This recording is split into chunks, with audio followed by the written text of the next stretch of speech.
Hello, everybody. This is Saturn, and welcome back to my sleepy story times.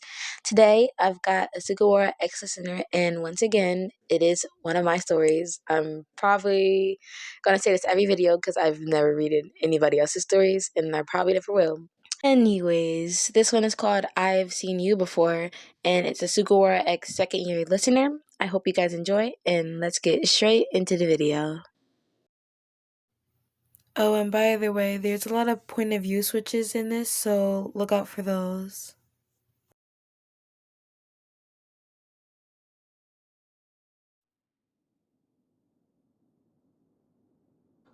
This food is so good, Taichi. I can't believe the school could afford this. Suga exclaimed as he bit into his food again. Yeah, well, with the volleyball team going to nationals this year, I heard the school wanted to do something as a prize for the school. Daichi explained before he noticed he no longer had his friend's attention. Hey, Daichi, do you know that person over there? He nodded his head towards a slightly shorter student who was in a line for their food as well. Hmm? Oh, you mean Yin? Yeah, a second year. They've done most of the art for the school as of recently. Uh, well, why?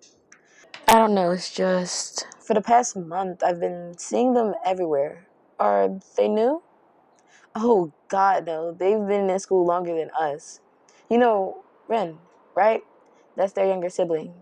Before she graduated, I heard she brought Yin here all the time. So, a year before we came, they were already here with their sister, as well as the year we started, and then she started her first year while Yin was on her last, and now we're here. Sugawara nodded as he turned around, pulling his full attention on Daichi's story as he walked backwards.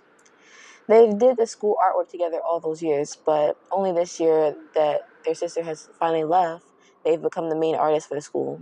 So, long story short, they're not new. Daichi chuckled.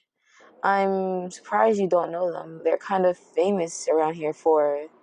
Before Daichi could finish his sentence, there was a crash. Daichi caught Suga, who stumbled into him, and they quickly turned around to see someone on the ground covered in food. I'm so sorry for that. I wasn't paying attention to where I was going, and I didn't mean to. I'm sorry. Suga looked down to the mess of a student right in front of him as people around the area whispered and some even laughed. The older boy was deeply concerned for this person, but before they could reach down and help them up, they stumbled to their feet and backed away. Yen's point of view.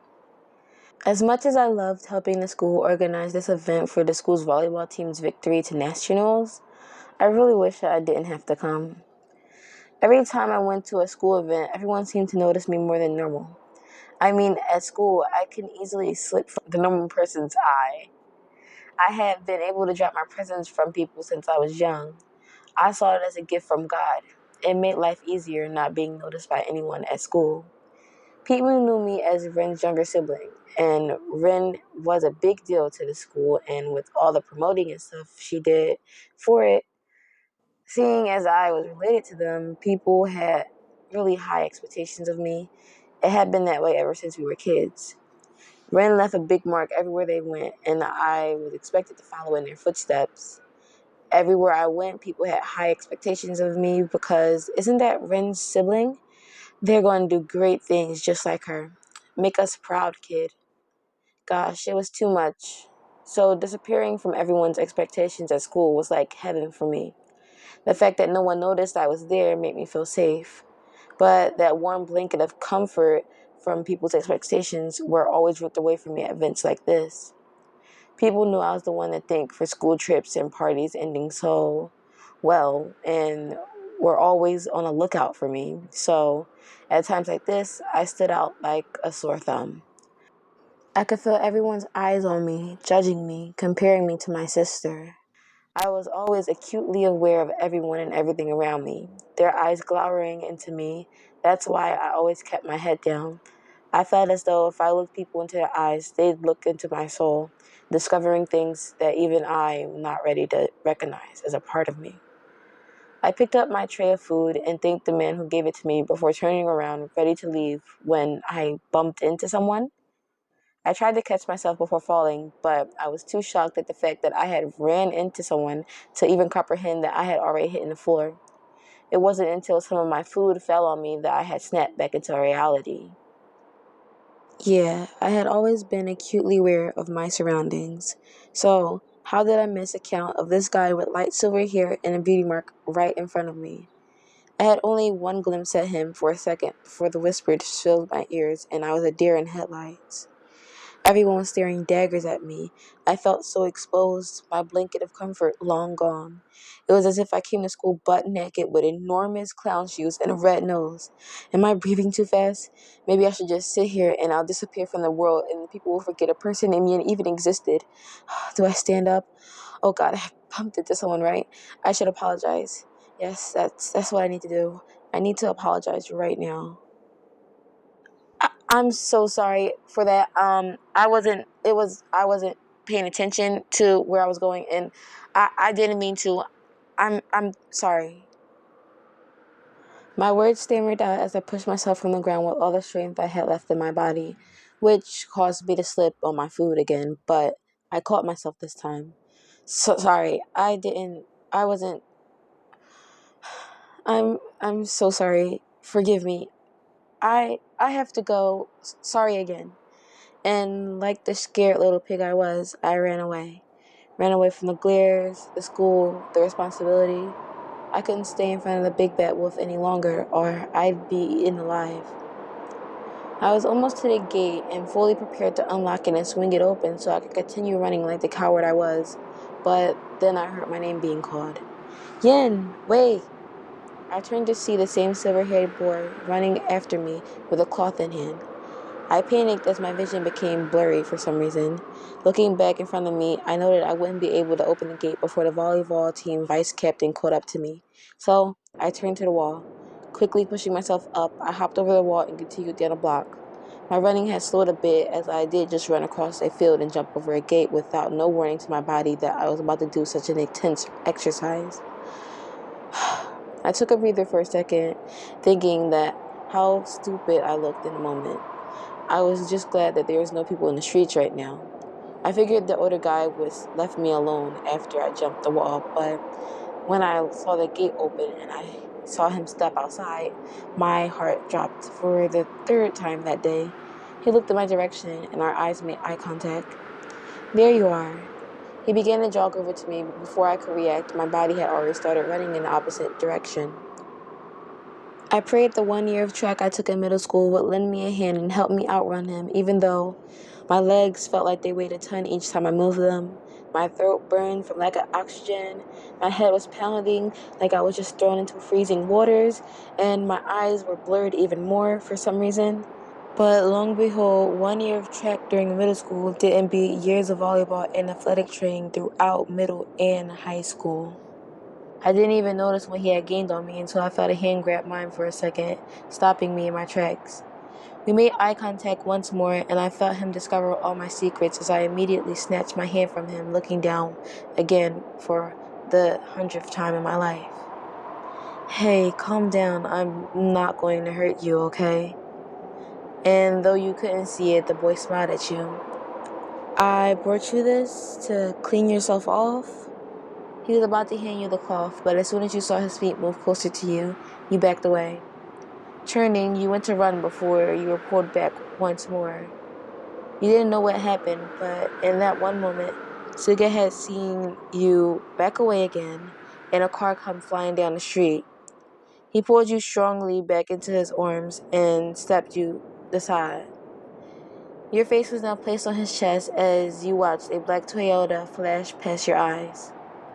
I had always been intensely aware of everything around me. So where did this van come from and how did I not see it? You thought. You blinked a couple times as you processed what just happened. You had almost just been hit by a car and he saved you. You cringed internally. I'm so sorry. That was my fault. I wasn't paying attention again and put myself in danger, making you have to save me. And I'm sorry. I apologize.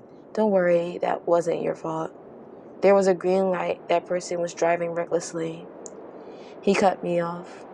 Maybe we should go sit down? He asked, looking down at you and into your eyes once more. Only this time, you couldn't bring yourself to look away. His eyes captured you.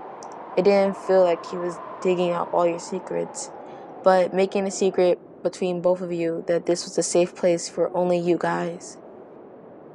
In that moment, the blanket you once wore alone was pulled back over you, but with a new presence of the ocean and a warm sky next to you. It was refreshing, to say the least. So this is him, Sugawara Koshi, 3rd year, vice captain of Kurosino's volleyball team, and former main setter of the group. Being in his arms felt like being on an island getaway where it was only you and the sea for miles on end. You didn't know the guy personally, but recently you've been seeing and hearing his name everywhere you went, which is why you were so confused on how you hadn't accounted for him earlier. And even though he could be considered a stranger, you felt it was safer going with him than staying by yourself in this state. Yeah, okay, was all you said as he led you to a bench in the park and sat you down while he helped you relax. Whoa, are they okay? Daichi asked with a concerned look as we watched the person I bumped into run away from the lunch area. I'm going to go check on them, I said as I went to leave. Wait, here. A short girl with glasses stopped me. Give this to Yin so they can clean themselves off. She smiled at me. Please take care of them for me. They're really scary, so I can't imagine how they're feeling right now. I smiled at the girl and nodded, taking the cloth and quickly sprinting after them. And while it had only been 10 seconds ago that they left, they were already on the other side of the field. Wow, were they fast. I noted that I probably wouldn't get to them before they left the gate, so I called to them. They turned back to me, but continued to run and then jumped over the gate. I was surprised, but just ran faster to catch up to them before they were too far and walking around in the cold covered in food. When I finally got out, I looked around for them and almost believed they were gone. When I finally made eye contact with them, smiling at the fact that I had caught up to them, I began to make my way over, but they just started to run again. I wasn't going to let them get away this time, though. I chased them once more, grabbing onto their hand and pulling them to the stop.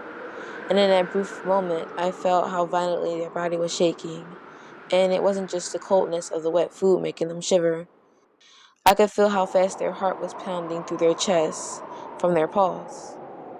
They pulled their hand away, and I couldn't blame them for it. I didn't want to pressure them by asking, but they were definitely having a panic attack right now. I went to hand the cloth over, but they were set on running away. In the corner of my eye, I saw a car speeding this way, and before they could step into the street, I pulled them into my arms. We finally exchanged some words and went to the park to calm down. As they sat there, I looked at the sky while they cleaned themselves off.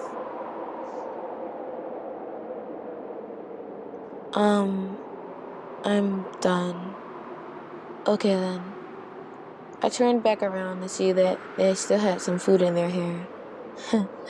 You've got some. I stepped closer and reached my hand out, looking into their eyes as if asking for permission. They nodded their head, and I crouched down and picked the food from their hair. You stared at his face as he helped you with your hair. Why was this random guy being so kind to you? Sorry to make you help me again. I looked down at them as they spoke and noticed they were shivering again. Don't think about it. Here, wear this. I took my coat off and wrapped it around them. What? But it's cold. I can't take the... No worries. I wore 2 layers, so I'll be fine. Okay, thank you. And I'm sorry to have to let you give me your coat because I'm clumsy.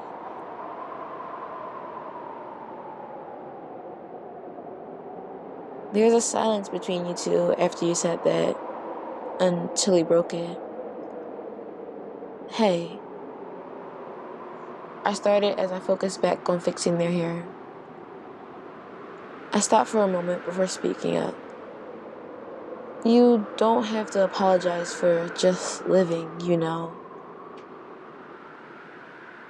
With that sentence, your whole world stopped for a moment, and before you knew it, tears were falling from your eyes that felt like they had been sitting there for years. No, don't cry. Hold it in. People are watching. He's right in front of you. These things repeated in your mind, but it was too late. The river was already flowing, and it had no plans to stop. I looked back down when I saw that they had started crying, and before I could even think about it, I engulfed them in a hug. Pulling me back into his chest, I could hear his heart beating. It sounded so gentle and warm. There was no way I could hide myself from this person. I could tell. There was no way I could lie, even to myself, in his arms. They sniffled before relaxing completely in my arms. Yeah, I'm sorry. They had finally said, making me chuckle. So sorry. They do say old habits die hard, huh? Don't worry about it. It's okay. I'm going to be right here with you from now on. I promise. I'll see you again every day of our lives. Suga could only think this as he held you tighter in his arms, but his promise was as true as gold.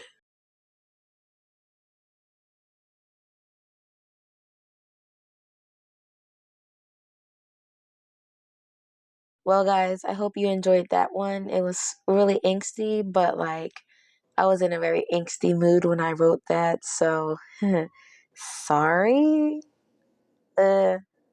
Not really. Well, I'm not gonna ramble. I don't have much to say except for I've gotten 38 subscribers already. Thank you guys. I love you. Thank you for supporting my channel. I did put wind sound effects in the background for this to show like it was cold outside or whatever. I'm not sure if I'm going to continue to do things like that. It's all up to you guys. So if you like that, say it down below in the comments, or if you didn't, tell me that too. I will see you all in the next video, which will probably be inks too. So beware. See you. Bye.